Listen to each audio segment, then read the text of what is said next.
Hello, hello, hello, hello, hello students कैसे हैं आप सब? उम्मीद है कि बहुत ही बढ़िया होंगे, बहुत ही शानदार होंगे। Welcome to the platform guys. हम लोगों ने एनसीईआरटी का 6th क्लास का पहला चैप्टर खत्म कर लिया है और we are moving on to the second chapter of NCERT. ठीक है? और लास्ट लेक्चर थोड़ा-सा लंबा हो गया था। कई सारे लोग मेरे को बोल रहे थे कि यार काफ़ी लंबा हो गया, अराउंड 1 घंटे 40 मिनट का हो गया था। बट स्टार्टिंग में आपको कुछ चीज़ें समझाना बहुत इम्पोर्टेंट था, बहुत ज़रूरी था। इसीलिए उस लेक्चर को थोड़ा-सा लंबा किया गया था। बट डोंट वरी, इस बार के लेक्चर में आपको ऐसी कोई दिक्कत नहीं आने वाली है। थोड़ा-सा जल्दी कवर करने की कोशिश करेंगे।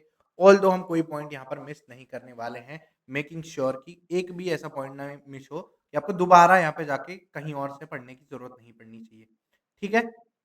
ऑलराइट। तो सबसे पहले इस समय जो आपको स्क्रीन पे दिख रहा है वो क्या दिख रहा है? ठीक है? जो सेकंड चैप्टर है उसके बारे में हम यहाँ पे स्टार्ट करेंगे। तो ये जो यहाँ पे आपको डियर दिख रहा है, ठीक है? ये क्या है यहाँ पर? इसको क्या करके लाया गया है? इसको हंट करके लाया गया है। क्या करके लाया गया है बच्चों? इसको हंट करके लाया गया है। ठीक है? इसको हंट करके लाया गया है। ठीक है, ठीक बात है। ये यहाँ पे जो फिशिंग कर रहे हैं, इसको क्या करते हैं? फिशिंग को हंटिंग तो बोलते नहीं है। इसको इसको हम किस चीज़ में कंसीडर कर सकते हैं? ये फिशेस को गैदर कर रहे हैं। क्या कर रहे हैं? गैदर कर रहे हैं गाइस। ठीक है? ये फिशेस को गैदर कर रहे हैं। ठीक? और ये यहाँ पे क्या चल रहा है? ये यहाँ पे क्या चल रहा है? यहाँ पे भी सेम चीज़, गैदरिंग। ठीक है? गैदरिंग चल रही है। अब हमने पहले चैप्टर के अंदर जो चीज़ पढ़ी थी, हमने ये पढ़ा था कि भाई जो हमारे प्राचीन में जो हमारे मानव रहते थे, उनको हंटिंग और गैदरिंग ये 2 चीज़ आती थी। हंटिंग और गैदरिंग आती थी। अब इस चैप्टर का अगला एम क्या है? आपको अगर याद हो जिन्होंने मेरा पिछला लेक्चर देखा है, वहाँ पर मैंने बताया था कि यार एक ऐसी जगह थी जहाँ पर क्रॉप ग्रो हुआ था, ठीक है? उस जगह का नाम क्या था? सुलेमान एंड करतार हिल्स नाम था उस जगह का। वो पाकिस्तान में करंट टाइम के लोकेटेड थी और नॉर्थ वेस्ट की साइड में थी वो, ठीक है? ये सारी चीज़ें आपको पहले लेक्चर के अंदर मिल जाएँगी। तो ये जो हमारा चैप्टर है, ये बेसिकली इसका जो नाम है वो है hunting gathering to growing food. ठीक है? From hunting gathering to growing food. अब ये चैप्टर इतना इंपॉर्टेंट क्यों है? ये चैप्टर इंपॉर्टेंट इसलिए है कि आपको ये तो पता चल गया कि हंटिंग और गैदरिंग हम इनिशियल एजेस में करते थे। अब जो इसकी हिस्ट्री, एक जो हायरार्की बनेगी जिससे आप धीरे-धीरे, धीरे-धीरे आगे समझना स्टार्ट करेंगे, वो क्या है? वो ग्रोइंग फूड पर आकर रुकती है कि हम पहले हंटिंग और गैदरिंग जानते थे, उसके बाद हम ग्रोइंग फूड जानने लगे कि फूड को कैसे उगाना है। अब इसके साथ कई सारी चीज़ें आ जाती हैं। कई सारी चीज़ें क्या आती हैं? अगर आपको फूड उगाना आ गया, पहले तो फूड कैसे उगाना आ गया? हाउ? ठीक है, ये क्वेश्चन मार्क। अगर फूड उगाना आ गया तो आप फूड को स्टोर कहाँ करोगे? ठीक है, ये क्वेश्चन मार्क। अगर तुम्हें फूड को स्टोर करना आ गया तो फिर उसका आगे का काम क्या है? और क्या-क्या चीज़ें हो सकती हैं? फर्दर क्या चीज़ें आप कर सकते हो? अगर आप फूड को स्टोर कर सकते हो तो उसके साथ-साथ और क्या चीज़ें आप स्टोर कर सकते हो?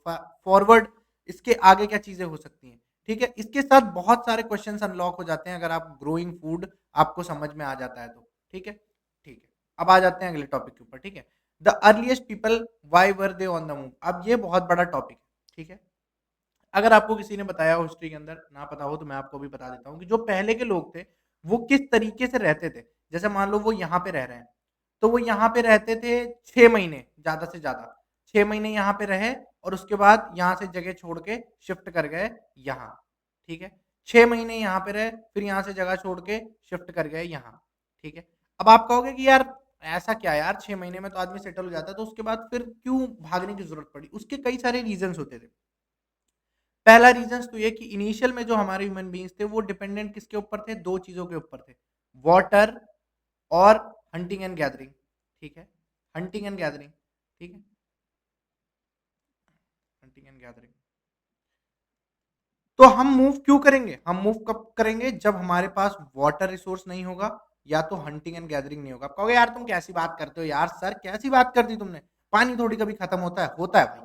2 तरह के रिसोर्सेज़ होते हैं। कुछ ऐसे रिसोर्स होते हैं जो हमेशा यानी साल के 12 महीने पानी देते रहते हैं। कुछ ऐसे रिसोर्स होते हैं जो लिमिटेड टाइम के लिए पानी देते हैं। जैसे वो गर्मी में सूख जाएँगे, ठीक है? वो सिर्फ़ आपको बरसात के अंदर ही पानी देंगे। तो अगर हम किसी ऐसी जगह पे होते तो इस रीज़न की वज़ह से मूव ऑन कर सकते थे।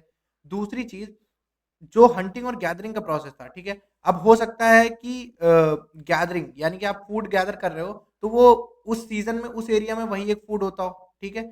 तो स्पेसिफिक सीज़न तक ही वो होता हो। वो गर्मी में होता हो, फिर ठंडी में जब आओ तो ठंडी में आपको वो फूड मिलेगा ही नहीं, तो नहीं मिलेगा तो आपको मूव करना पड़ेगा, क्योंकि आपको जिंदा रहने के लिए खाना तो खाना पड़ेगा।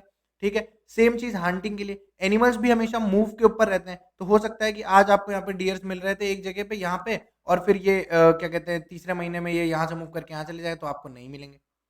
ठीक है, तो ये दो मेन रीजन थे जिसकी वजह से अर्लीस्ट पीपल मूव पे रहते थे। एक तीसरा रीजन और भी था जो शायद आपको आगे आने वाली क्लासेस के अंदर पता चलेगा, अभी यहाँ पे इस चैप्टर में नहीं दिया है। वो ये था कि जब इन्हें क्रॉप्स ग्रो करना आ गया था तो वो एक फील्ड को लेते थे और उस फील्ड के ऊपर क्रॉप ग्रो करते थे, तो एक टाइम के बाद इस फील्ड की जो फर्टिलिटी है, जो यहाँ पे उगने की क्षमता है, वो कम हो जाती थी। तो जब वो कम हो जाती थी तो वो क्या करते थे, इस फील्ड को आग लगा देते थे, इसको फायर आग लगा देते थे और फिर वहां से मूव ऑन कर जाते थे। तो जब इसको आग लगा दी जाती है किसी भी खेत को, तो वो अगले 7-8 महीने में या 1 साल बाद अपनी फर्टिलिटी को वापस रीगेन कर लेता है। ठीक है, वापस रीगेन कर लेता है। तो इस तरीके से जब वो क्रॉप ग्रो करना जान गए थे तब भी वो मूव पे रहते थे, क्योंकि उनको फर्टाइल सॉइल चाहिए होती थी। ठीक है, ये हो सकता है मे बी आगे वाले चैप्टर्स में आए, बट अभी मेरे को थोड़ा सा ये चीज समझ आई तो मैंने यहाँ पे आपको एक्सप्लेन कर दिया ये चीज। ठीक है, तो इस रीजन की वजह से भी मूव पे रहते थे। ठीक है, चलिए नेक्स्ट स्लाइड के ऊपर चलते हैं बच्चों। नेक्स्ट स्लाइड हमारी क्या कहती है, नेक्स्ट स्लाइड हमारी कहती है कि water is found in lakes. भाई जो चीज मैंने आपको एक्सप्लेन करी वही आपको यहाँ पे स्लाइड के अंदर दे रखा है, water is found in lakes, streams and rivers. अब इसके अंदर आप देखो, रिवर्स के अंदर तो आपको हो सकता है कि परमानेंट 100% वाटर मिले, पर स्ट्रीम्स के अंदर जरूरी नहीं है, हो सकता है आपको 1-2 महीने वाटर ना मिले। ठीक है, यहाँ पे 80% आपको water 80% of the time. Lakes के अंदर आपको हो सकता है लेक्स आपकी 6 महीने सूखी रहे, 6 महीने भरी रहे, 50-50% का मार्जिन रहता था, तो इसकी वजह से मूव पे जाना पड़ता था लोगों को। ठीक है, while many rivers and lakes are perennial and water throughout the year. अब ये वर्ड यहाँ पर दिया है पेरिनियल। पेरिनियल का मतलब होता है ऐसा जहां पर 12 जो मंथ्स हैं वहां पे पानी रहता है, 12 महीने वहां पे पानी रहेगा आपके पास। ठीक है, उनको पेरिनियल बोलते हैं। और कुछ होते हैं सीजनल, जैसा मैंने आपको बताया कि 50% चांस है सीजनल, रेनी सीजन के अंदर ही सिर्फ आपको वाटर इसमें मिलेगा। ठीक है, रेनी सीजन के अंदर आपको इसमें सिर्फ वाटर मिलेगा। ठीक है, तो ये दो तरीके के हो गए। ठीक, अब आते हैं आगे, आगे चलते हैं। ठीक है, आगे अगला एक क्वेश्चन आ गया। अब एनसीईआरटी हमेशा क्वेश्चंस के फॉर्म में आपको एक्सप्लेनेशन दिलवाती है। तो पहला क्वेश्चन क्या आ गया, how do we know about these people. अब हम इन पीपल्स के बारे में क्यों जानते हैं, जिन्होंने मेरी पहली क्लास देखी है। ठीक है, जिन्होंने भी मेरी फर्स्ट क्लास देखी है, फर्स्ट क्लास, उनको ये आंसर पता है। ठीक है, जिन्होंने भी फर्स्ट क्लास देखी है गाइस, उनको ये आंसर पता है, बहुत ही आराम से वो इस चीज का आंसर कर सकते हैं। ठीक है, क्यों, क्योंकि मैंने आपको बताया था कि एक प्रजाति होती है जिसको हम लोग क्या बोलते हैं, जिसको हम लोग बोलते हैं आर्कियोलॉजिस्ट। ठीक है, जिन्होंने फर्स्ट क्लास देखी है, एवरीबॉडी विद मी, आप लोग बताएंगे कि आर्कियोलॉजिस्ट क्या होता है। मैं यहाँ पे बाकी लोगों को एक्सप्लेन कर देता हूँ, बट आप लोग बताएंगे कि आर्कियोलॉजिस्ट क्या होता है। मैंने बहुत डीपली आपको समझाया था। ठीक है, लिखा है archaeologist have found some of these things hunter gatherers made and used. Hunters और गैदरर्स जिस सामान को यूज करते थे उनको ढूंढा था आर्कियोलॉजिस्ट ने। ठीक है, अब आर्कियोलॉजिस्ट क्या होता है, आर्कियोलॉजी क्या होती है, ठीक है, ये सब चीजें मैंने फर्स्ट चैप्टर में पढ़ाई है, जिसको नहीं क्लियर है वहां से जाके क्लियर कर सकता है। Coming up with second point, some of the stones tools were used to cut meat, bone, scrap, bark and hide animal, chop fruit, root, है सब इतना लिख दिया है भाई। बेसिकली चाकू, चाकू का काम करता था भाई, चाकू। चाकू सुना है ना, जो लोग अंग्रेज हैं उनको बता देता हूँ, नाइफ, नाइफ का नाम सुना है, बिल्कुल। तो इन्होंने स्टोन से कुछ ऐसा टूल बनाया था जिससे ये लोग क्या करते थे, ये सारी चीजें करते थे, मीट को कट करते थे। ठीक है, मीट और बोन्स को, उसके बाद जो छाल होती है, ट्री की छाल आपने सुनी होगी, बार्क, उसको ये लोग निकालते थे। एंड और यहाँ पे चॉप करते थे फ्रूट्स को और रूट्स को, मतलब चाकू वाला पूरा काम करते थे उससे। अभी मैं आगे आपको इसकी इमेजेस भी दिखाऊंगा जिससे आपको बेटर अंडरस्टैंडिंग होगी इस चीज के बारे में। ठीक है, okay, let's come back to the third point. Some may have been attacked to handle of, some may have some may have been attached to handle of bones or woods to make spears and arrows for hunting। अब यहाँ पे क्या कह रहा है कि जैसे जैसे हम इवॉल्व हो रहे थे तो कुछ चीजें जो थी वो बोन्स पे, मतलब हैंडल, बोन्स के हैंडल पे लगा देते थे वुड का, जैसे ये हड्डी है मान लो। ठीक है, पता नहीं यार मैं अच्छा बना पाऊंगा कि नहीं बना पाऊंगा, गंदा ही बनाऊंगा, मुझे पूरा डाउट है, ऐसा बचपन में मेरे बनाते थे। मान लो ये एक हड्डी है, तो ये क्या करते थे कि यहाँ पे वुड से वो कर दिया और वो बना के फिर इन्होंने एक इसको एज अ स्पीयर यूज कर लिया। ठीक है? और उसी तरीके से वुड की ये लोग एरो बना लेते थे हंटिंग करने के लिए, ठीक है? धनुष बाण बना लेते थे। जैसे आपने देखा होगा, आप लोग अगर थोड़ा गाँव से बिलॉन्ग करते हो तो आपको आइडिया लगेगा कि वहाँ पे एक्स होती है। तो एक्स में क्या होता है, ये लोहे का होता है ऊपर का, और उसके ये जो हैंडल होता है ये वुड का होता है। ठीक है? तो ये एंशिएंट टाइम की ही डिस्कवरी है। वो लोग ऐसे यूज़ करते थे। ये जो हम लोग लोहे आयरन का यूज़ करते हैं अभी, वो पहले पत्थर का यूज़ होता था, स्टोन का। ठीक है? और ये वुड का, ये तो वुड का ही हमेशा रहता था। ठीक है? ये चीज़ हो गई। नेक्स्ट के ऊपर आ जाते हैं। Okay, okay. नेक्स्ट पे आ जाते हैं। Other tools were used to chop wood which was used as firewood. Wood was also used to make huts and tools. अब यहाँ पर देखो 2 चीज़ों का मेंशन किया गया है जो कि आपके लिए बहुत इंपॉर्टेंट है। फायरवुड, फायरवुड मीन्स वो लकड़ी जिससे आग जलाई जाएगी। अब आप बोलोगे कि सर आग, बिल्कुल सर, आग की तो बात अभी आपने बताई नहीं। बिल्कुल बताएँगे आपको। आग की बात बिल्कुल बताएँगे, ठीक है? फायर अभी आगे आने वाला है, मैं आपको बताऊँगा सबसे पहली बार फायर के ट्रेसेस कहाँ पर मिले थे। वुड को हम लोग ऑल्सो यूज़ करते थे हट्स और टूल्स के लिए। टूल्स का मैंने आपको बता दिया, हट्स, घर बनाने के लिए। तो अब यहाँ पे कितनी सारी चीज़ें आपको नहीं पता चली, ठीक है? पहली चीज़ तो ये पता चली कि भाई सबसे पहले जो हमारा एक स्टोन का हम लोग टूल यूज़ करते थे, ठीक है? जिससे हम लोग क्या मल्टीपल एक्टिविटीज़ परफ़ॉर्म करते थे, कट करते थे, चॉप करते थे, ठीक है? उसके साथ बोन्स के साथ उसको अटैच करके वो एरो बना लेते थे, ठीक है? एरो बना लेते थे, वुड को यूज़ करते थे, ठीक है? अब यहाँ पे ये चीज़ें, अब वुड से और क्या-क्या चीज़ें, वुड से हम हट बना लेते थे, ठीक है? वुड से हम टूल्स बनाते थे, ठीक है? वुड्स को हम एज़ अ फ्यूल यूज़ करते थे फायर में, ठीक है? ये 3 चीज़ें हो गई यहाँ पर, ठीक? आपको समझ में आ गया?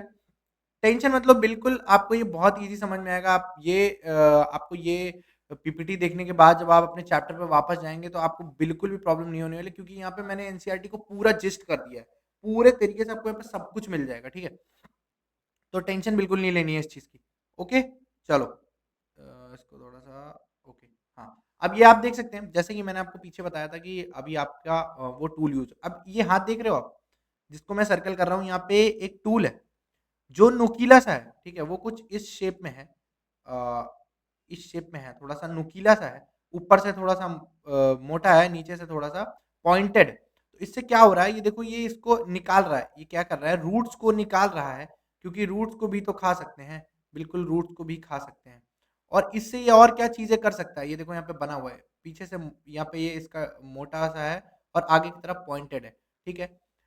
हमें पहले एनिमल की स्किन्स को पहनना होता था, लोग पहनते थे एनिमल की स्किन्स को, तो उसको स्टिच करने के काम आता था ये, एज़ अ निडल यूज़ होता था ये,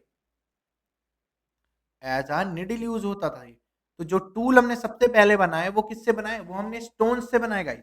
किससे बनाए वो? हमने स्टोन से बनाए, और हमने स्टोन से टूल्स बनाए, ठीक है? स्टोन्स से हमने बनाए टूल्स। टूल्स बनाए। वुड से हमने क्या बनाया? वुड से हमने बनाया पहला तो टूल्स, दूसरा हमने वुड से बनाया क्या? फ्यूल, तीसरा हमने क्या बनाया? अपने लिए रहने की जगह यानी कि हट, ठीक है? ये 3 चीज़ बनाई। ओके सर, समझ में आ गया, बिल्कुल, बहुत बढ़िया। चलिए, ये आपके एनसीईआरटी के अंदर आपको मिल जाएगा बहुत ही ईज़िली, ठीक है? ये मैप आपको बहुत आराम से एनसीईआरटी के अंदर देखने को मिल जाएगा। अब इसमें आपको देखना क्या है? इसमें आपको समझना क्या है, वो मैं आपको बताता हूँ। ठीक है, वो मैं आपको बताता हूँ सबसे पहले। जस्ट लेट मी यहाँ पे इसको मैं थोड़ा-सा ज़ूम आउट कर लेता हूँ, क्योंकि शायद पूरा दिख नहीं रहा है। ओके, हाँ, अभी ठीक है? हाँ, अभी ठीक है, ओके। सो इस मैप को देखते हैं गाइज़, मैप को देखते हैं थोड़ा-सा ध्यान से। ओके, ये आ गया पूरा मैप, ओके। अब यहाँ पे आपको कई सारी साइट्स दिख रही हैं। ये आपको दिख रहा है बुर्ज़ाहोम, ठीक है? इसकी एक अलग इम्पोर्टेंस है। मेहरगढ़, बहुत ही इम्पोर्टेंट साइट है ये, ठीक है? उसके बाद यहाँ पे आप देख रहे हो भीमबेटका, बहुत ही इम्पोर्टेंट, बहुत ही। ये जिनको मैं मार्क कर रहा हूँ ना, ये बहुत ही इम्पोर्टेंट है। इनाम गाँव, हुंसगी, आप जब आगे चलकर अभी पढ़ेंगे ना, आपको ये बहुत डिटेल में पढ़ना पड़ेगा, यहाँ पर क्या हुआ था, क्या-क्या चीज़ें हुई थी, क्या-क्या फाइंडिंग्स हुई थी, ये इवन यूपीएससी तक में इससे क्वेश्चंस पूछे जाते हैं। It is very, very important students, और अगर आप इस बुक को पढ़ रहे हो और आप ये चीज़ मिस कर देते हो, दैट मीन्स आपने इस बुक को अच्छे से पढ़ा ही नहीं। सो ये जो कुछ चीज़ें मैंने मार्क करी हैं आपको सॉरी, ये जो कुछ चीज़ें मैंने यहाँ पर आपको मार्क करी हैं, कुणाल क्रेव्स, हुंसगी, इनाम गाँव, भीमबेटका, मेहरगढ़, बुरजाहोम। अब इसमें से 3-4 तो बहुत ही इंपॉर्टेंट है। भीमबेटका, मेहरगढ़, बुरजाहोम और हुंसगी, ये सब they are creams, creamy layer है ये, एकदम इंपॉर्टेंट, बहुत ही इंपॉर्टेंट। ठीक है, अब ये मैप आपको पूरा टाइम यूज होने वाला है। ठीक है, सबसे पहले मैं आपको बता देता हूँ, ये हमेशा आपको मैप यूज होने वाला है, आप इसको थोड़ा दिमाग में रखिएगा, या हो सके तो अपनी बुक को खोल के साइड में रख लीजिए, क्योंकि ये आपको पूरे टाइम यूज होने वाला है। Okay, let's get to another slide. ठीक है, अगली स्लाइड पे आ जाते हैं। बहुत बढ़िया। हम क्या कह रहे थे सर, आप तो कह रहे थे सर इंपॉर्टेंट है, जी बिल्कुल कह रहे थे इंपॉर्टेंट है, क्यों इंपॉर्टेंट है, आ गया। ठीक है, Bhimbetka in present day, Bhimbetka कहाँ पर है, मध्य प्रदेश के अंदर है बेटा। कहाँ पे है, मध्य प्रदेश के अंदर है। क्या है, इंपॉर्टेंट है, बिल्कुल याद रखना है ये चीज, भीमबेटका कहाँ पे है, मध्य प्रदेश के अंदर है, वेरी गुड। अब आ जाते हैं अगली चीज, this is an old site which caves and rock shelter. अब ये है क्या, कहोगे सर भीमबेटका क्या है, क्या है भाई भीमबेटका, भीमबेटका एक पुरानी साइट है, पुरानी साइट है, पुरानी ऐसी जगह है जहां पर केव्स और रॉक शेल्टर्स मिलते हैं। ये इंपॉर्टेंट क्यों है, क्योंकि यहाँ पर शेल्टर्स हैं। शेल्टर का मतलब यहाँ पर लोग रहते थे, क्या करते थे, रहते थे गाइस, इसलिए ये इंपॉर्टेंट हो जाता है। People choose these natural caves because they provide shelter from rain, heat and wind. और लोगों ने ये जगह क्यों चुनी, क्योंकि उन्हें पानी, हीट और विंड से बचना था, इसलिए उन्होंने ये जगह चुनी। These rock shelters are close to Narmada valley, ये नर्मदा वैली के पास एसोसिएटेड है। अब जब ये आप, अब क्या करोगे, अपने मैप को बार बार देखना बहुत इंपॉर्टेंट है। अब आप जाओगे भीमबेटका, ये देखिए गाइस नर्मदा जा रही है, दिख रहा है गाइस नर्मदा जा रही है, बिल्कुल नर्मदा जा रही है, और इसी के पास ये साइट है जिसको हम लोग बोलते हैं भीमबेटका। ठीक है, रिलेट करते हुए चलेंगे गाइस, रिलेट करते हुए चलेंगे। Okay, let's come back to rock paintings and what they tell us. अब ये रॉक पेंटिंग जो कहाँ पे बनाई गई है, ये भीमबेटका में। ठीक है, many of the caves in which these early people lived have paintings on the walls. Some of the best examples are from Madhya Pradesh and southern UP. The painting shows wild animals drawing the great accuracy and skill. अब ये painting आप देखिए कितना accurately draw किया गया है। आज के टाइम के पेंटिंग से मत कंपेयर कर देना कि यार एम हुसैन की पेंटिंग ज्यादा अच्छी होती है। उस टाइम इनके पास कोई भी रिसोर्सेज नहीं थे इस पेंटिंग को ड्रॉ करने के। ये ज्यादा से ज्यादा इन्होंने पत्थर से और ये पता नहीं कैसे तो लाइंस बना के, ठीक है, इन्होंने ड्रॉ करा। अब यहाँ पे क्या दिख रहा है, यहाँ पे ये दिख रहा है कि एक तरीके से ये जो प्रोसेस यहाँ पे दिखाया जा रहा है, इसको हम हंटिंग कह सकते हैं, कि एक आदमी है जानवर के पीछे भाग रहा है, तो वो अपनी लाइफ में यही चीज करते थे, उसी चीज की उन्होंने पेंटिंग बना दी, that is called hunting. Okay, okay, ज्यादा तेज तो नहीं हो रहा है, ज्यादा तेज तो नहीं हो रहा है गाइस। ठीक है, मैं इस बार थोड़ा सा तेज कर रहा हूँ क्योंकि लास्ट टाइम मेरे को थोड़े से टेक्स्ट आए थे, मैसेजेस आए थे कि यार बहुत स्लो हो रहा है, बहुत स्लो हो रहा है। So I am trying to put it fast, इसमें थोड़ा सा एंटरटेनमेंट फैक्टर कम हो जा रहा है, मैं सिर्फ पढ़ाई पे फोकस कर रहा हूँ, समझ रहे हो। इसके लिए अगर आपको लगता है कि ये लेक्चर थोड़ा सा फास्ट हो गया, do let me know, do definitely let me know. मैं नेक्स्ट में और थोड़ा सा ट्राई करूंगा कि आई डू थिंग्स, मतलब थोड़ा सा बैलेंस करके, है ना। Okay, so let's begin with this slide. ये आपके जो ये मैंने स्क्रीनशॉट ले रखा है, ये हमारे एनसीईआरटी का ही है। ठीक है, डोंट थिंक कि मैं आपको कुछ बाहर का पढ़ा रहा हूँ, नहीं, प्योर एनसीईआरटी। बट एनसीईआरटी में आई कैन प्रॉमिस यू कि मैंने कुछ भी नहीं छोड़ा है, एनसीईआरटी के अंदर कुछ भी नहीं छोड़ा है गाइस। मतलब लिटरली आप मेरे ये पीडीएफ या पीपीटी पढ़ने के बाद आप जाओगे, तो उसके बाद आपको एनसीईआरटी में एक ऐसा वर्ड नहीं मिलेगा जो आपको समझ में नहीं आएगा। I can guarantee that, I can promise that 100%, 100%। Okay, let's begin with this. Okay, let's begin with this. Archaeologists have given lengthy names of the time that we are studying.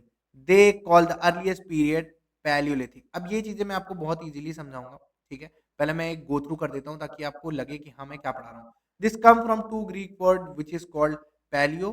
ठीक है, paleo and which means old, and lithos that means stone. ठीक है, यहीं पे आपको बता देता हूँ अभी आगे बढ़ने से पहले। पैलियोलिथिक, पैलियोलिथिक वो एज है जो सबसे पहले, अर्लीस्ट, ठीक है, अर्लीस्ट, अर्लीस्ट, ठीक है, अर्लीस्ट। और इसको हम लोग क्या बोलते हैं, इसको हम लोग स्टोन एज भी बोलते हैं।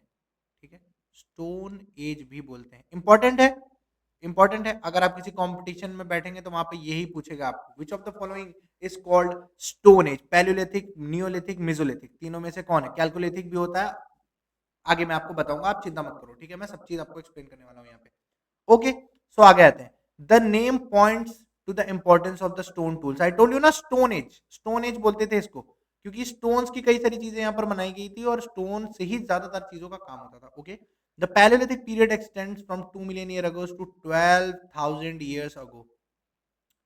टाइम फ्रेम मोटा-मोटा याद रखना है, बहुत डीपली नहीं याद रखना है, नॉट एज़ इम्पोर्टेंट क्योंकि एग्ज़ैक्ट डेटा नहीं पता है किसी को, it's you know hazy, it's hazy, the data is hazy, okay?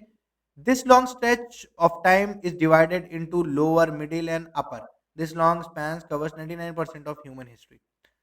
अब ये बोल रहे हैं कि ये इतना बड़ा समय काल है कि इसको सिर्फ़ पैलियोलिथिक नहीं कह सकते, तो इसको क्या कहेंगे? अपर पैलियोलिथिक, अपर पैलियोलिथिक, पैलियोलिथिक। अभी ये सब डिटेल में आगे के चैप्टर्स में आएगा गाइस, ठीक है? Don't don't you worry about it, okay? मैं नेमिंग कर देता हूँ आपको, middle Palaeolithic, middle Palaeolithic, Palaeolithic, ठीक है? एंड लोअर पैलियोलिथिक, ठीक है? Lower Palaeolithic. आप कहोगे सर इसमें इसमें डिफरेंसेस क्या था? आगे बताऊँगा, आगे बताऊँगा। एक ब्रीफ दे देता हूँ, बहुत छोटा-सा ब्रीफ दे देता हूँ। इसमें वो ऐसे पत्थर किसी भी शेप में यूज़ कर रहे थे। इसमें थोड़ा उनको आइडिया लग गया था कि पत्थर पॉइंटेड होगा तो अच्छे से काट पाएँगे, तो इसकी वजह से पॉइंटेड पत्थर यूज़ करते थे और इसमें उन्होंने प्रॉपर टूल बना लिए थे पत्थरों से, ठीक है? तो इवोल्यूशन हुआ पैलियोलिथिक के अंदर ही, स्टोन को कैसे-कैसे यूज़ करा, कैसे-कैसे उससे इक्विपमेंट्स बनाए, कैसे-कैसे उससे एरोज़ बनाए, बोज़ एंड एरोज़ बनाए, ठीक है? ऑलराइट। अब आते हैं अगला। The period when we find environment changes beginning about 12,000 years ago till 10,000, 12,000 से 10,000 के बीच में, ठीक है? ये है 12,000 से 10,000 के बीच में, इसको हम क्या बोलते हैं? पैलियोलिथिक हो गया सबसे पहला, उसके बाद क्या हो गया? मेसोलिथिक, मिडिल स्टोन, ठीक है? Mesolithic, middle stone age. Palaeolithic में तो 3 टाइप हो गए, अपर Palaeolithic, middle Palaeolithic, lower Palaeolithic. पर इसके बाद आ गया क्या? मेसोलिथिक। मेसोलिथिक 12,000 से 10,000 साल के बीच में। Stone tools found during this period are generally tiny and are microliths. Microliths का मतलब क्या होता है बेटा? माइक्रोलिथ्स का मतलब क्या होता है बेटा? Come on everyone in the comment section. Microliths का मतलब क्या होता है? माइक्रो मतलब क्या होता है बेटा? छोटा। माइक्रो मतलब छोटा होता है, लिथ्स मतलब क्या होता है? स्टोन। ऊपर तो पढ़ा था अभी, यही तो बताया था। पैलियो मतलब ओल्ड, लिथ्स मतलब स्टोन, माइक्रो मतलब छोटा। तो मतलब छोटे पत्थरों का यूज करके चीजें हो रही थी। Microliths were probably stuck on the handles of bone and wood to make tools such as saws and stickers. देखो यहाँ पे टूल्स, टूल्स पे एडवांसमेंट होने लगी, ठीक है? टूल्स में एडवांसमेंट होने लगी। समझ आ गई बात? समझ आ गई बात? Okay. The next stage from about 10,000 years ago is known as Neolithic. What do you Neolithic age, ठीक है? तो 3 तरह के एजेस हो गए, ठीक? पहला क्या हो गया? Okay, sorry guys. पहला क्या हो गया?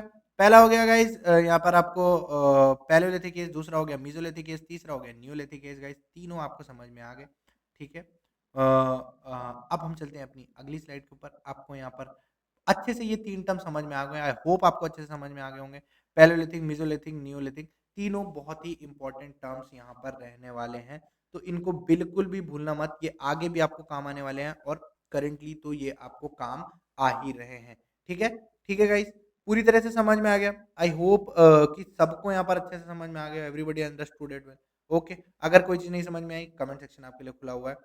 Try to reach it out, okay? Let's begin with further studies, okay? तो यहाँ पे फर्दर जो चीज़ आती है वो आती है क्रुनाल केव्स। मैंने आपको मैप में दिखाया था ना, मैंने आपको मैप में दिखाया था ना guys. Come on, come on, come with me guys, come on. Map में आपको दिखाया था, कुछ चीजें इंपॉर्टेंट मार्क करी थी। क्या इंपॉर्टेंट मार्क करी थी? उसमें से मैंने एक इंपॉर्टेंट मार्क करी थी भीमबेटका। भीमबेटका हो गई आपकी, बिल्कुल हो गई सर इस चैप्टर के हिसाब से। दूसरी कौन सी आ गई? क्रुनाल केव्स आ गई। Come on everybody, come with me. अब हम लोग पढ़ेंगे इसको, क्रुनाल केव्स। जो जो चीजें मैं बोल रहा हूँ ना गाइस, जो भी चीजें मैं बोल रहा हूँ बिल्कुल इरेलीवेंट नहीं है। कोई भी इरेलीवेंट चीज़ मैं यहाँ पे आपके लिए लेके ही नहीं आया हूँ, एकदम क्रिस्प चीज़ लेके आया हूँ। हो सकता है मैं थोड़ा टाइम ज़्यादा लेता हूँ, मुझे समझाने की लत है भाई। मेरे को जब तक मेरे को अंदर से नहीं आता कि हाँ, मैंने समझा दिया, तब तक मैं रुकता नहीं हूँ। ठीक है? ये शायद मेरी एक कमी भी हो सकती है, अच्छाई भी हो सकती है। आप लोग बताएँगे क्या है ये? बट जो चीज़ लेके आ रहा हूँ ना, आप इस चैप्टर के बाहर आपका कोई भी टीचर हो, अगर आप 6 के स्टूडेंट हैं तो भाई सवाल ही नहीं उठता इसके बाहर कुछ आ जाए, सवाल ही नहीं उठता। और आप एनसीईआरटी किसी भी चीज़ के लिए पढ़ रहे हो, किसी भी चीज़ के लिए अगर आप थोरो एनसीईआरटी चाहते हो, this is the best place you this is the best place for you, ठीक है? मैं 100% दे रहा हूँ, हो सकता है मेरे से भी कुछ गलतियाँ हों, ऐसा ज़रूरी नहीं है कि मेरे से कोई गलती ना हो, बट आई विल इवॉल्व। जैसे पैलियोलिथिक, मेसोलिथिक, नियोलिथिक हुआ ना, वैसे मैं इवॉल्व करूँगा, ठीक है? So will not waste further time, let's begin with Kurnool caves. अब ये भी क्या है? ये भी एक तरीके की साइट्स हैं। क्या है? जहाँ लोग रहते थे, ठीक है? जहाँ लोग रहते थे, बिल्कुल सही बात है, रहते थे भाई, रहते थे, ठीक है। अब यहाँ पे क्या मिले हमको? Traces of ash, very important students, very important, very very important यार। 5 स्टार 6 स्टार कुछ भी मार्क कर लो, क्योंकि fire is the most important thing in these NCERT. Fire की डिस्कवरी और पहले बार एशेस के ट्रेसेस कहाँ पे मिले? कुरनाल केव्स के अंदर मिले हैं, कुरनूल केव्स के अंदर मिले हैं। Fire could have been used for many things. इसका मतलब यहाँ पे जब एशेस मिले तो कंफर्म हो गया कि फायर जलाना लोग जान गए थे, ठीक है। अब फायर को किन चीजों के लिए लोग यूज करते थे? पहला तो लाइट सोर्स के लिए, जंगलों में अंधेरा होता था उसको लाइट सोर्स के लिए। टू रोस्ट मीट, मीट को रोस्ट करने के लिए। टू स्केयर अवे एनिमल्स, जो जंगली जानवर थे उनको दूर भगाने के लिए यूज किया करते थे। ओके, ओके, समझ आ गया। बहुत डिटेल में नहीं है अभी ये यहाँ पे आपको, क्योंकि सिक्स क्लास की एनसीईआरटी है। फर्दर जब आप धीरे धीरे आगे जाएंगे आपको बहुत डिटेल में ये सारी चीजें मिलनी है, बहुत डिटेल में आपको समझाने भी वाला हूँ। नेक्स्ट टॉपिक आता है हमारा अ चेंजिंग एनवायरनमेंट, ठीक है। चेंजिंग एनवायरनमेंट, अगर जो मैंने आपको पहले बताया था वो क्या बताया था? चेंजिंग एनवायरनमेंट अराउंड 1200 साल ईयर अगो।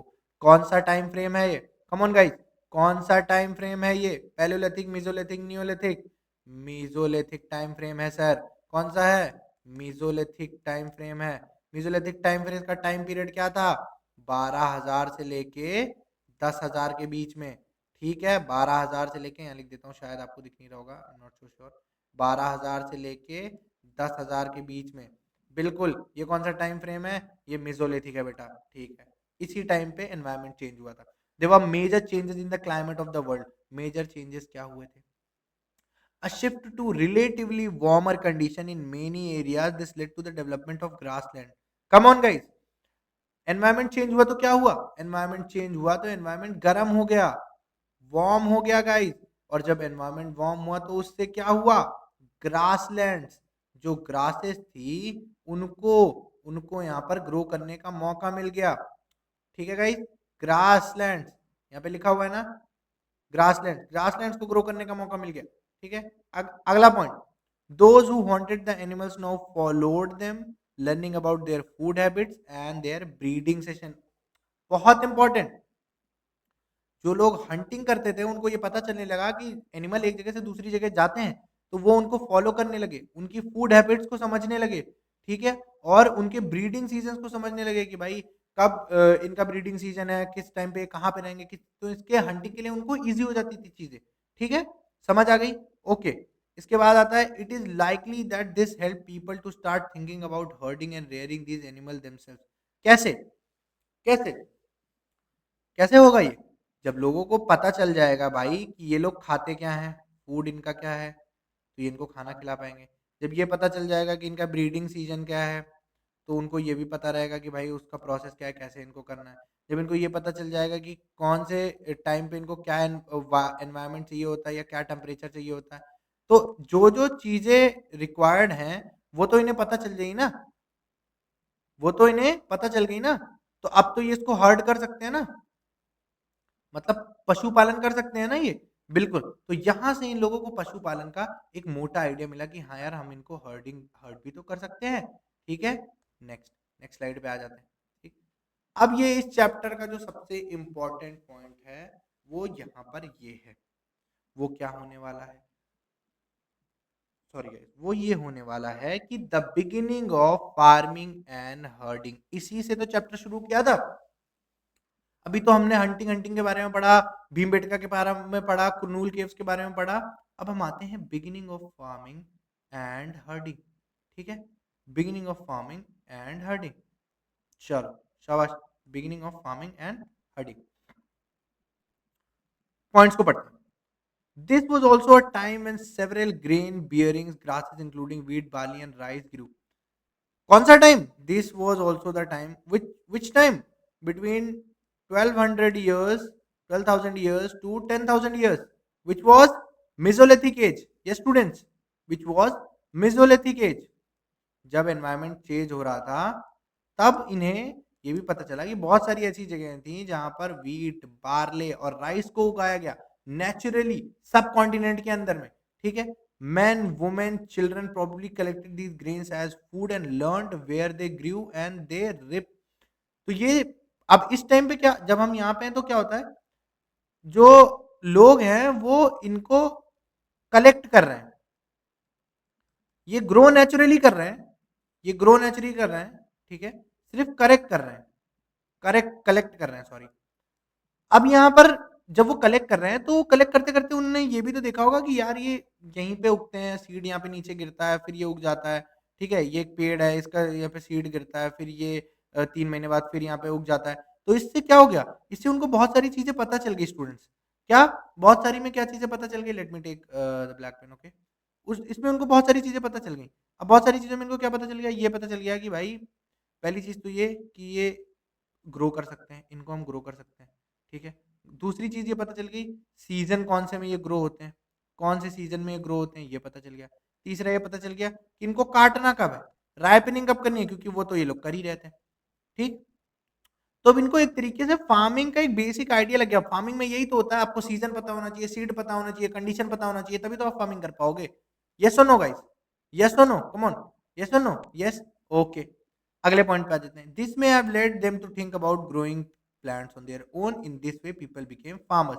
बिल्कुल, जब ये उनको वहाँ पे वो पहले कलेक्शन करते रहे, फिर लेटर ऑन किसी के दिमाग में कीड़ा आया होगा, ठीक है? लेट्स से सुमित के दिमाग में कीड़ा आ गया कि गाइस ये बार-बार इसको हम उठा रहे हैं, इसको हम बना क्यों नहीं लेते हैं, ठीक है? तो फिर हमने बनाना स्टार्ट कर दिया, ठीक है? बनाना मतलब उगाना स्टार्ट कर दिया। तो यहाँ से हमको फार्मिंग का एक आइडिया लग गया, ओके? अब यहाँ पे आ जाते हैं हम, नेक्स्ट स्लाइड। अब ये देख रहे हो? ये यहाँ पे okay guys, there is a little bit of issue, यहाँ पे थोड़ा-सा जो स्लाइड है, उसका जो कंटेंट है वो थोड़ा-सा वो हो गया है, वाइट में हो गया है, ठीक? अब यहाँ पे मैं समझा देता हूँ आपको, ठीक है? कोई प्रॉब्लम नहीं है, इतना कुछ वो नहीं है यहाँ पे, मैं आपको समझा देता हूँ। तो जब इन्होंने फार्मिंग सीख ली, तो उसके बाद जो सेकंड पॉइंट आता है वो क्या आता है? वो आता है हर्डिंग, पशुपालन, ठीक है? हर्डिंग आता है। तो इन लोगों ने क्या करा कि सबसे पहले इन्होंने ये सारी चीज़ें देखी कि भाई यहाँ पे मतलब जब हम आग-वाग जलाना सीख चुके हैं, अब हम फार्मिंग करना सीख चुके हैं, तो अब ये हर्डिंग करना चाहते थे, पशुपालन करना चाहते हैं। तो पशुपालन करने के लिए क्या इम्पोर्टेंट है? सबसे पहले तो आपको, जैसे इससे पहले आपने पढ़ा कि इनको आपको ये पता होना चाहिए कि उनका ब्रीडिंग सीज़न क्या है, ठीक है? ब्रीडिंग सीज़न क्या है? उनके जो है वो फूड क्या है, ठीक है? उनको एनवायरनमेंट कैसा पसंद है, ठीक है? तो ये रिक्वायरमेंट्स थी गाइस, ठीक है? रिक्वायरमेंट्स थी। उसके बाद लोगों ने ये सोचा कि यार इन लोगों को हम उसके साथ-साथ में मतलब फार्मिंग के साथ-साथ से हम इनको पशुपालन भी तो कर सकते हैं। जैसे कि गोट हो गया, गोट से हमें क्या मिलता है? मिल्क मिलता है, ठीक है? तो गोट से मिल्क हमें तब मिलेगा जब हम गोट को पहले खाना खिलाएँगे, ठीक है? खाना खिलाएँगे और इनकी ब्रीडिंग का ध्यान रखेंगे, ठीक है? ब्रीडिंग का ध्यान रखेंगे, उससे और गोट ऐड ऑन होंगी, और गोट्स ऐड ऑन होंगी, ठीक है? तो ये सब चीज़ें आपको पता होनी चाहिए थी कि क्या-क्या प्रोसेस है। तो इन्होंने क्या करा, धीरे-धीरे चीज़ों को वो करना शुरू कर दिया। डॉग्स को इन्होंने हर्ड करना शुरू करा, ठीक है? उसके बाद गोट्स को इन्होंने हर्ड करना शुरू करा, शीप को इन्होंने हर्ड करना शुरू करा, ठीक है? काऊ को इन्होंने हर्ड करना शुरू करा। ठीक? तो ये हर्डिंग के बेसिक इन्होंने चीज़ें करना स्टार्ट कर दी, ठीक है? अब आगे आ जाते हैं, ठीक है? अब यहाँ पर आपको दिखा रहा है a new way of life, मतलब क्या? न्यू वे क्या? अब देखो हमने इस चैप्टर में स्टार्टिंग से लेके अभी तक क्या पढ़ा? स्टार्टिंग से लेके अभी तक हमने इस चैप्टर में पढ़ा कि भाई पहले हंटिंग करते थे, हंटिंग करते-करते फिर हमने क्या फार्मिंग सीख ली,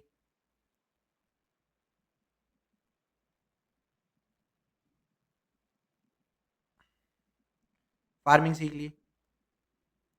फार्मिंग के बाद हमने फिर क्या सीख ली? हर्डिंग सीख ली, हर्डिंग सीख ली, हर्डिंग सीख, तो जब इतनी सारी चीज़ सीख ली तो अब हम स्टेबल लाइफ़स्टाइल की तरफ नहीं आ गए? क्यों? पहले हमने टूल्स बनाना सीख लिया, ठीक है? फिर टूल्स के बाद हमने हट्स बनाना सीख लिया, हट्स बनाना सीख लिया। उसके बाद हम प्रॉपर एडवांस टूल्स पे आ गए, एडवांस टूल। तो अब देखो ना, अब यहाँ पे ऊपर जितने भी पॉइंट्स दिए हैं, क्या आपको ऐसा नहीं लगता कि एक एक प्रॉपर अगर किसी फैमिली को रहना है या किसी को सर्वाइव करना है, तो ये सा लगभग-लगभग बेसिक नीड्स आपकी पूरी हो गई हैं, ठीक है? इसीलिए ये है कि a new way of life. When people began to growing plants, it meant that they had to stay in a same place for a longer time, looking after the plants, watering, weeding. अब जब इनको चीजें पता चली तो उन्हें ये पता चला कि भाई एक महीने में तो खेती उगती नहीं है। It's a long process, it's a long process. तो जब लॉन्ग प्रोसेस है तो उसको आपको वेट भी करना पड़ेगा, एक जगह रुकना भी पड़ेगा, ठीक है, क्योंकि वाटरिंग करनी है, फलाना ढिमकाना, बहुत सारी चीज़ों की केयर करनी पड़ती है, ठीक है।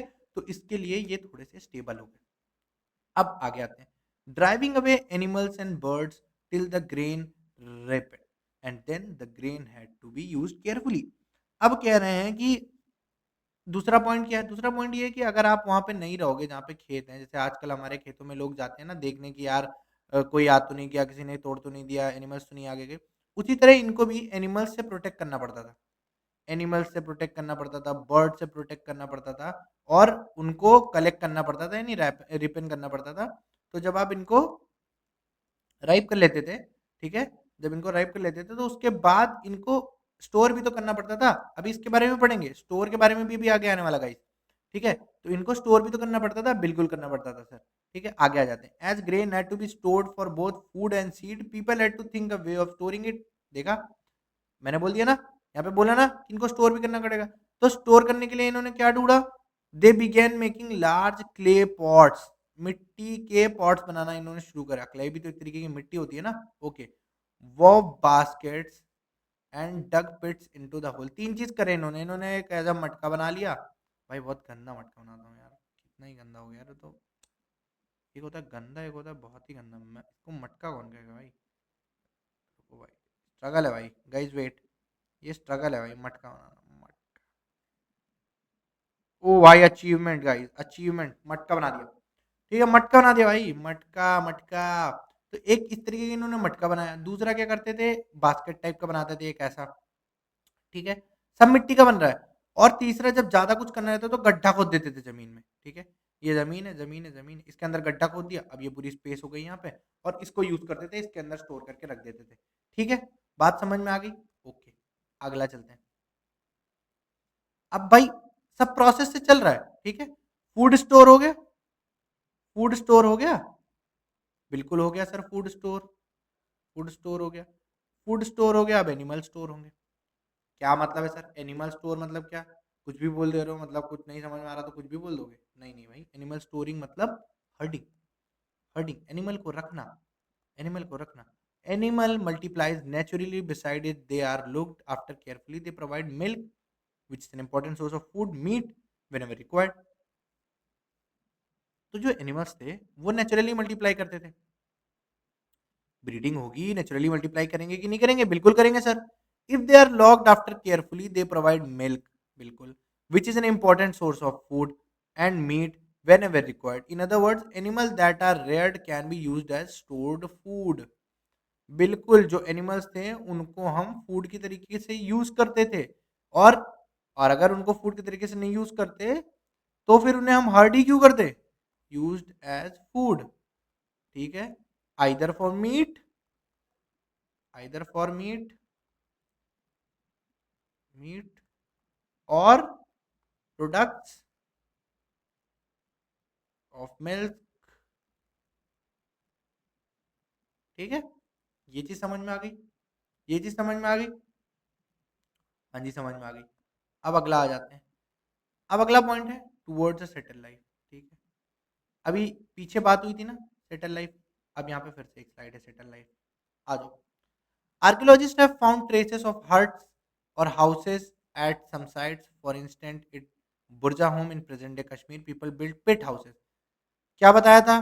बुरजा होम इंपॉर्टेंट साइट है, बोला था नहीं बोला था? बिल्कुल बोला था, आ गया। आर्कियोलॉजिस्ट जो थे उनको मिला है कि जो पिट हाउसेस थे, ठीक है, पिट हाउसेस मिले हैं कश्मीर के अंदर जो साइट है बुरजा होम वहां पर। तो उससे ये पता चलता है कि लोग अब एक सेटल्ड लाइफ की तरफ आगे बढ़ चुके थे, ठीक है? एक घर बना के रहते थे, खेती करते थे, हर्डिंग करते थे और एक ही जगह पे रहते थे, जैसे आज हम लोग रहते हैं, ठीक है? Okay. Archaeologist have also found cooking hearts both inside outside the huts, which suggests that depending upon the weather people could cook either indoor or outside। तो अब ये क्या कह रहे हैं कि अंदर और बाहर दोनों जगह खाना बनाते थे, इस चीज़ के ट्रेसेस मिले हैं। तो लोग क्या है, अब जैसे ठंड है, ठंड में आदमी अंदर खाना बना रहा है, गर्मी में आदमी बाहर खाना बना रहा है। तो इसका मतलब क्या है? इसका मतलब ये है कि अब इन लोगों को फायर का यूज़ करके कुकिंग करना आ गया था। कुकिंग करना आ गया था, ठीक है? सीज़न्स की नॉलेज हो गई थी, वेदर एनालिसिस कर लेते थे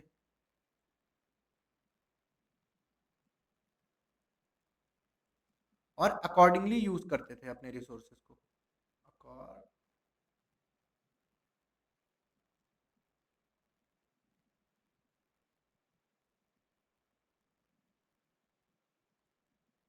अकॉर्डिंगली यूज़ रिसोर्सेज़, ठीक है? Okay, next slide.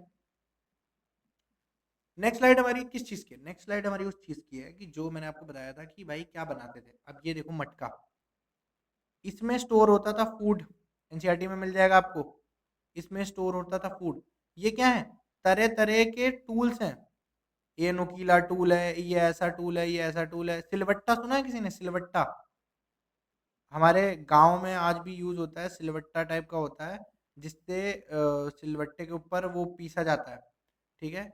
मुझे बताना कमेंट सेक्शन में किसको पता है कि सिलवट्टा क्या होता है? मतलब जैसे आपके पास आज मिक्सी है ना, वैसे गाँव में मिक्सी नहीं होता था, तो एक ऐसा सरफेस होता है ऐसा-सा और उसमें नीचे दरदरा-दरदरा सा रहता है, ऐसे मतलब होल्स रहते हैं, पोर्स रहते हैं और ऊपर से एक पत्थर से हम उसको ऐसे-ऐसे घिसते हैं, तो उसके बाद क्या होता है वो मतलब फ्रिक्शन से रगड़ खा के पिस जाती हैं सारी चीज़ें।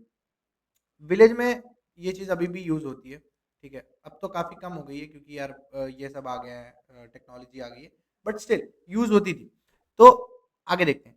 Stone tools have been found from many sites as well, many of these are different from the earlier palaeolithic tools and that is why they are called neolithic. Tools की एडवांसमेंट हो गई, जो पैलियोलिथिक में tools थे, वो Neolithic में बदल गए, काफ़ी एडवांस हो गए, okay. These include tools that were polished to give a fine cutting edge and mortars and pesticides using grinding and other plants and product।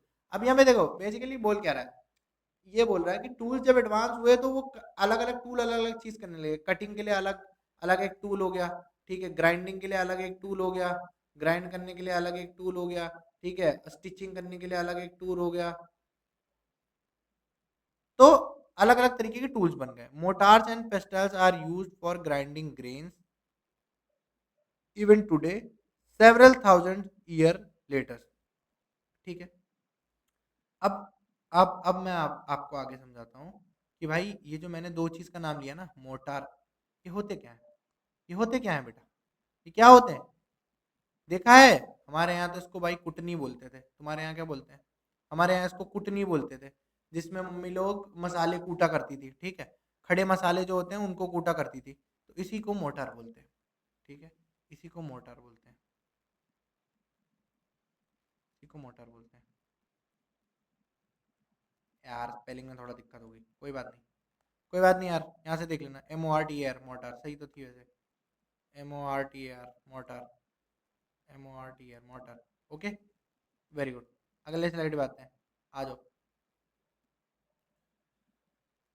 A closer look living and dying in Mehrgarh. Mehrgarh important बताया था, Mehrgarh important है, ठीक है। अब यहाँ पे क्या होगा, अभी तक हमने क्या पढ़ लिया, चलो यार एक बार बैक में जाके रिवीजन कर लेते हैं, ठीक है। थोड़ा वीडियो लंबा हो जाएगा, कोई दिक्कत नहीं है, बैक में जाके रिवीजन कर लेते हैं। सबसे पहले हमने क्या पढ़ा? सबसे हमने पहले हमने पढ़ा कि हम हंटर्स और गैदरर्स थे। हंटर और गैदरर होने के बाद फिर हम हंटर और गैदरर होने के बाद हमने धीरे धीरे धीरे धीरे इवॉल्व करके टूल्स बनाए, टूल्स को एडवांस किया। कैसे एडवांस किया? पहले हम पैलियोलिथिक एज में थे, पैलियोलिथिक के अंदर 3 एज थी, उसमें कौन सा था? अपर Palaeolithic, middle Palaeolithic, lower Palaeolithic. उसके बाद आता है मेसोलिथिक एज। मेसोलिथिक एज की टाइमिंग क्या है? 12,000 से 10,000 के बीच में। और उसके बाद मेसोलिथिक एज के अंदर क्या हुआ? एनवायरनमेंट चेंज हुआ। एनवायरनमेंट चेंज होने की वजह से क्या हुआ? वार्म हो गया एनवायरनमेंट। वार्म होने की वजह से क्या हुआ?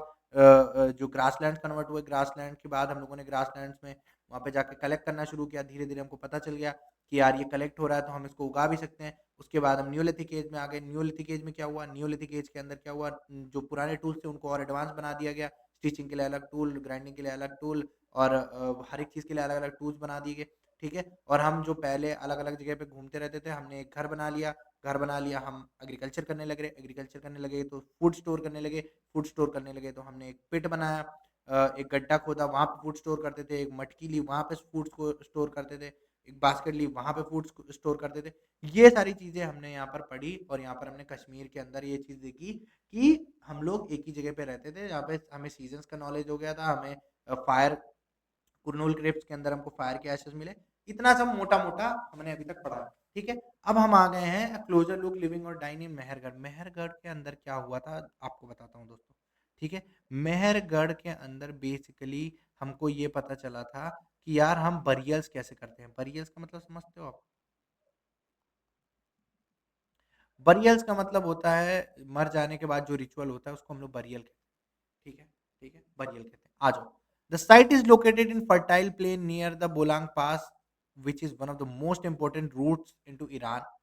Mehergarh was probably one of the places where people learned to grow barley and wheat. Barley और व्हीट यहाँ पर ग्रो हुआ था ऐसा माना जाता है, we are not certainly sure, और इतने पुराने टाइम के लिए हम सर्टेनली श्योर तो किसी चीज़ के लिए नहीं हो सकते, तो यहीं पे मान के चलते हैं, ठीक है? Sheeps and goat for the first time in this area. Sheep और गोट को रेयर किया गया था पहली बार कहाँ पर? मेहरगढ़ में। शीप और गोट को बिल्कुल कहाँ पे? शीप और गोट को मैंने आपको बताया था ना क्या क्या रेयर, शीप गोट डॉग ये सब चीजें, ठीक है? It is one of the earliest village that we knew about. This site has many animal bones for found. इस साइट पर बहुत सारी एनिमल बोन्स फाउंड करी गई थी। क्यों फाइंड करी थी अभी पता चलेगा, एनिमल बोन्स क्यों थी बहुत सारी ये भी पता चलेगा, okay? just wait, go with the flow guys, go with the flow. Bones of wild animals such as deer and pig and also bones of sheep and goats were found, ठीक है? आगे चलते हैं, आगे चलते हैं गाइस। अब भी पता चलेगा, अब भी पता चलेगा कि ऐसा क्यों होता था। ये दिख रहा है गाइस, ये दिख रहा है बिग स्क्रीन, ये दिख रहा है a house in Mehergarh, that is what a house in Mehergarh may have looked like. In what ways is this house similar to the one you live in? Okay, ये तो इनका NCERT वालों का है, ठीक है, सही है। ये घर थे गाइस, देखो 4 कमरे बने हुए हैं, एंट्री बना हुआ है, एग्जिट बना हुआ है, सब चीज़ें कितनी परफेक्टली अलाइन्ड है, कितनी परफेक्टली अलाइन्ड है, perfectly aligned. What does this means? What does this mean students? This means कि अब इनको एक कल्चरली कल्चरली नहीं कहेंगे, इसको हम ये कह सकते हैं कि basic standard of living follow करने लगे थे ये लोग, ठीक है? Basic standard of living, basic standard of living follow करने लगे थे, ओके? ओके। ये चीज़ देखो, यहाँ पर क्या है, एक इंसान को बरी करा गया है, ठीक है? उसके साथ हमने एक एनिमल को भी बरी करा है। ऐसा क्यों करते थे गाइस? ऐसा क्यों करते थे ये लोग? ऐसा इसलिए करते थे कि ये पुनर्जन्म में मानते थे। पुनर्जन्म। और ऐसा क्यों? व्हाट इज़ पुनर्जन्म? पुनर्जन्म में क्यों मानते थे? ऐसा माना जाता है कि ये लोग किसी डॉग को या पिग को इनको इसके साथ इसलिए दफनाते थे, ह्यूमन के साथ, क्योंकि ये ऐसा मानते थे कि जब ये दूसरे लोक में जाएँगे या दूसरी जगह जाएँगे, तो ये डॉग इनके फूड का काम करेगा। इनको खाना मिलेगा, फूड का काम करेगा। और ये सिर्फ़ मेहरगढ़ में नहीं हो रहा है, और अभी आप जब आगे पढ़ेंगे, आगे के क्लासेस में पढ़ेंगे तो आपको पता चलेगा कि कई सारे लोग जहाँ पर सोना-चाँदी दफ़ना देते थे। सोना-चाँदी क्यों दफ़नाते थे कि उन्हें ऐसा लगता था जब ये दूसरी दुनिया में जाएँगे, तो ये सोना-चाँदी अपने साथ लेकर जाएँगे और वहाँ पर ये एक अच्छी लाइफ़ को जी सकेंगे, इसके लिए वो ये चीज़ करते थे। ठीक है? बहुत बेसिक बता रहा हूँ गाइज़, क्योंकि मैं बहुत डीप में जाऊँगा, lecture will go so lengthy, और मैं नहीं चाहता कि बहुत ज़्यादा लेंथी हो जाए लेक्चर, क्योंकि आगे के चैप्टर्स में ये सब चीज़ें दोबारा रिपीट होने वाली हैं। आप एक बार 6th खत्म कर लो मेरे साथ, 7th से आपको इतना ईज़ी हो जाएगा ना, आप समझ नहीं पाओगे कितना ईज़ी हो गया भाई, बहुत ही बेसिक, सबसे ज़्यादा समझना यही है, क्योंकि यहाँ पे आपको पता नहीं है अभी ना कि क्या-क्या चीज़ें हो रही हैं। फिर आगे आपको एकदम क्लियर होता चला जाएगा, ओके? ठीक है, ये शुरू करते हैं। They believe that there is some form of life after death. अभी मैंने आपको बनाना, what is this called? This is called पुनर्जन्म। दे बिलीव्ड इन पुनर्जन्म, पुनर्जन्म, ठीक है? पुनर्जन्म, जो मैंने आपको समझाया वही चीजें यहाँ पे लिखी होंगी। Burial is one such arrangement, several burial sites have been found in Mehrgarh. बहुत सारे साइट्स मिले मेहरगढ़ में। In one instance the dead person was buried with goat which was probably meant to serve as food in the next world. ये चीज मैंने आपको बताई guys, बिल्कुल, बिल्कुल बता दी। पीपीटी के अंदर आपको मिल जाएगा in case you want PPT just comments के अंदर आप पीपीटी कमेंट कर देना, ठीक है? मैं आपको पीपीटी वहाँ पर भेज दूँगा। Okay, so we are to the final slide of this chapter, which is I hope you have seen this in NCERT. NCERT में दिया हुआ है, कई सारे कीवर्ड्स दिए हुए हैं। मैं इन सारे कीवर्ड्स का मतलब आपको बताऊंगा, ठीक है, ताकि आपको थोड़ा कॉन्फिडेंट फील हो, ठीक है। सबसे पहले आ जाते हैं केव केव पेंटिंग इन फ्रांस, ठीक है। The painting below is from the cave in France. The site was discovered from school children more than 100 years ago. Painting like were made 2000, 10,000 years ago, 20,000, 10,000 years ago. Many of these were animals such as wild horses, okay, an older wild form of cattle, bisons, woolly, rhinoceros. These colors were made from minerals like ore, iron ore, charcoal. It is possibility that this painting was done on ceremonial occasions or perhaps they were made for special rituals performed by hunters before they went in search of the prey. अब क्या बोल रहा है यहाँ पे? English समझ में आ गया गाइस? समझ में आ गया गाइस? हाँ, समझ में आ गया, बिल्कुल समझ में आ गया होगा गाइस। मैं समझा देता हूँ आपको। ये जो पेंटिंग है इसके अंदर जो कलर्स यूज करे गए हैं वो मिनरल से लिए गए हैं, मतलब अगर पीला या चाहिए समथिंग रिलेटेड टू पीला, हल्दी यूज कर ली, आयरन के कलर्स यूज कर लिए, इस तरीके से।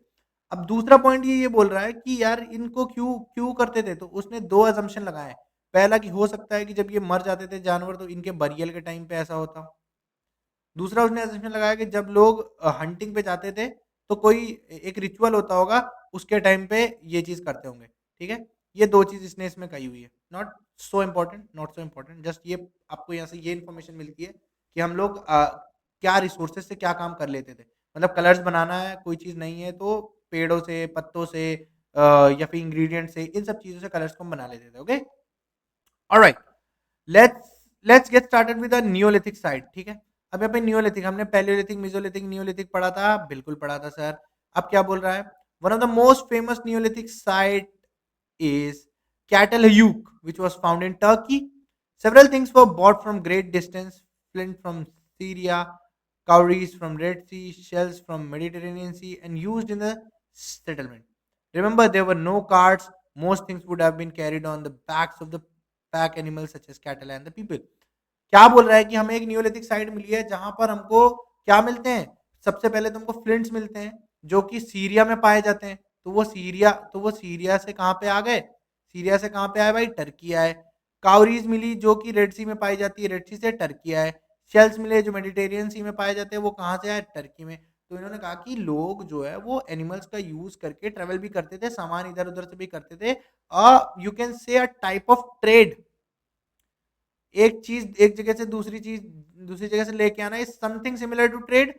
तो एक छोटा मोटा टाइप का ट्रेड भी करते थे, ओके? ऑलराइट।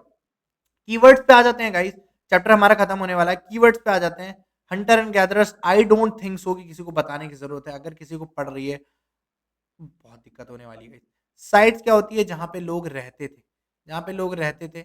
आई होप ये सबको पता है, ठीक है, जहाँ पे लोग रहते थे। फिर भी मैं एक बार रहते लिख देता हूँ, ठीक है, अंडरस्टैंडिंग के लिए, ठीक है। हैबिटेशन, हैबिटेशन क्या होता है? हैबिटेशन क्या होता है? फैक्ट्री क्या होता है? ठीक है, फैक्ट्री बताने की जरूरत है, फैक्ट्री क्या होता है, ठीक है। हैबिटेशन क्या होता है? हैबिटेशन कितने तरह की जो वहाँ पे आपके पास वैरायटीज होती हैं, चाहे वो एनिमल्स की हों, चाहे वो प्लांट्स की हों, उसको हम लोग हैबिटेशन बोलते हैं। कितने तरह का हैबिटेशन होता है, ठीक है। पैलियोलिथिक एज शायद मुझे बताने की ज़रूरत नहीं है। मेसोलिथिक एज शायद मुझे बताने की ज़रूरत नहीं है। माइक्रोलिथिक समझा चुका हूँ। डोमेस्टिकेशन मतलब डोमेस्टिकेशन मतलब पशुपालन। अपने आस-पास जहाँ पे आप रहते थे वहाँ पे पशुओं को पालना, ठीक है। फार्मर्स इसको बताने की ज़रूरत नहीं है। हर्डर्स पशुपालन बताने की ज़रूरत नहीं है। नियोलिथिक आई डोंट थिंक बताने की ज़रूरत है। बरियल आई डोंट थिंक बताने की ज़रूरत। सब चीज़ टू द पॉइंट मैंने समझा रखी है। एक भी चीज़ ऐसी नहीं है जो इसमें आपको ना बताई गई हो। और इस चैप्टर को हम यहीं पर ख़त्म करेंगे क्योंकि हमने पूरे चैप्टर को बहुत डिटेल में कवर किया, बहुत ही डिटेल में। स्टिल स्टिल स्टिल अगर आपको लगता है कि कोई भी प्रॉब्लम है, अगर आपको लगता है कि यहाँ ऐसे नहीं, ऐसी चीज़ें होनी चाहिए, अगर आपको लगता है कि भाई ये नहीं, ये होना चाहिए थे, you are absolutely free to tell me in the comment section, ठीक है। मैं आपके लिए पढ़ा रहा हूँ, मैं आपके लिए पढ़ा रहा हूँ। जब तक आपको अच्छा नहीं लगा, जब तक आपको समझ में नहीं आएगा, कोई वर्थ इट नहीं है, कोई पॉइंट नहीं है। ठीक है? और मैं ये सारी मेहनत आपके लिए ही कर रहा हूँ। मेबी अभी थोड़ा वीडियो स्लो आ रहे हैं, लेटर यहाँ पे टाइमिंग थोड़ा और अच्छा कर दूँगा। मेक श्योर कि आप चीज़ों को समझें, ठीक है? कमेंट्स करें, सबसे इम्पोर्टेंट है कि आप कमेंट करो। मेरे को और कुछ चाहिए ही नहीं भाई, तुम कमेंट करो। कुछ मत करो, लाइक मत करो, शेयर मत करो, कुछ मत करो, कमेंट कर दो, ठीक है? कमेंट कर दो और अगर किसी को यहाँ से 10% 20% फ़ायदा हो रहा है, do subscribe the channel guys, ठीक है? Do subscribe the channel because मैं ये बेसिकली कभी भी चैप्टर के स्टार्टिंग में नहीं बोलता हूँ, इन बिटवीन द क्लास नहीं बोलता हूँ because I don't like doing these things, you know.